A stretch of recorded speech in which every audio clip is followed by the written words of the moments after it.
just in case you have forgotten to take them today. There. Take them. Anyways, enough of that shit. How's it going, guys? Now, this video has to deal with a quote that really hits hard once you learn to understand it to its fullest. The chessboard is the world. The pieces are the phenomena of the universe. The rules of the game are what we call the laws of nature. The player on the other side is hidden from us. We know that his play is always fair, just, and patient. But also, we know to our cost that he never overlooks a mistake or makes the smallest allowance for ignorance.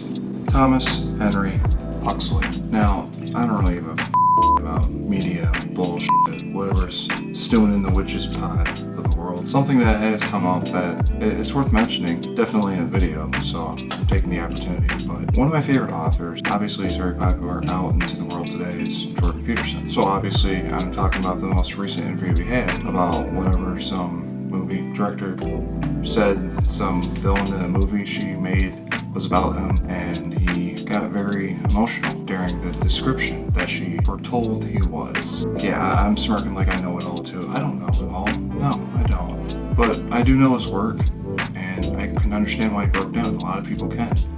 He works with distraughted men on a daily basis.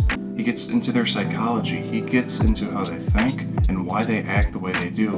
And his job is to help them figure out how to not think like that. He's going into depths that people can't understand, people don't want to understand, people can't profoundly think about, or too scared to think about, and he's facing it head on. Very understandable why he got emotional about that. That is such disrespect to him, to his livelihood, to what he works for, to what he accomplishes every day. And of course the opposing side is that, why is he crying? He's supposed to be a man. Why is he crying in multiple of his videos? He's very compassionate about what he does. The line of work he does, I mean, it's not for the faint of heart.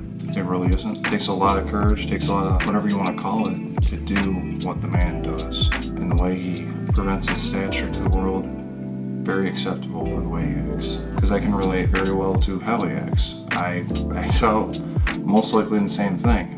When I was younger, I was a kid that would cry sporadically because of some kind of an emotional distraughting issue or something like that. It just happens to us. We're that type of person. We want to figure out something. We want to know that it's right, and just it strips away everything when you're going towards that. Everything, physically, mentally, everything. And that's why he's chosen what he wants to do with his life, and that's why I'm choosing to work on what I'm doing with my life, because we've been there. We've experienced it, and we know how to get out of it. And we know that to a very high extent, we can help a lot of others dealing with the same issues get out of it as well. Now with that quote, what does that have to do with all this? So that quote is basically explaining how life is a game of chess, and the rules are the laws of nature. And if you don't follow the rules, checkmate. And this is exactly how I'm seeing this certain situation that has come about being played out to a T. Peterson is standing up for what he lives for, what he teaches, which is basically striving for the truth and getting right to the core of it, to figure out thy truth, to unstuck yourself from life situations, because there's nothing behind the truth and there's nothing ahead of it. That's all there really is. That's all we really have, is the truth. And with laws of nature, we're guys. We naturally act certain ways. We have certain core truths to us that if anything goes really wrong in our lives, just like as with a woman, we can resort back to our truths and pull ourselves up. Use it as our backbone, our ladder, to climb our way out of life situations. It's literally foolproof. That's why it's there.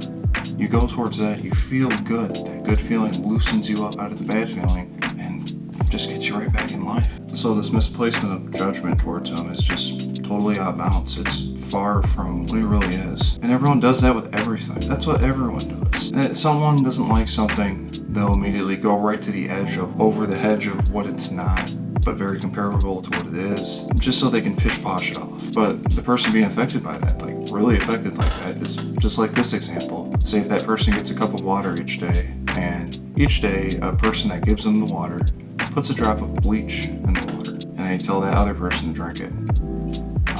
So the other person's just like, it's just one drop, that shouldn't hurt me. And until a week passes by and there's close to 7 drops in it now. Now they start to question, I'm going to get sick.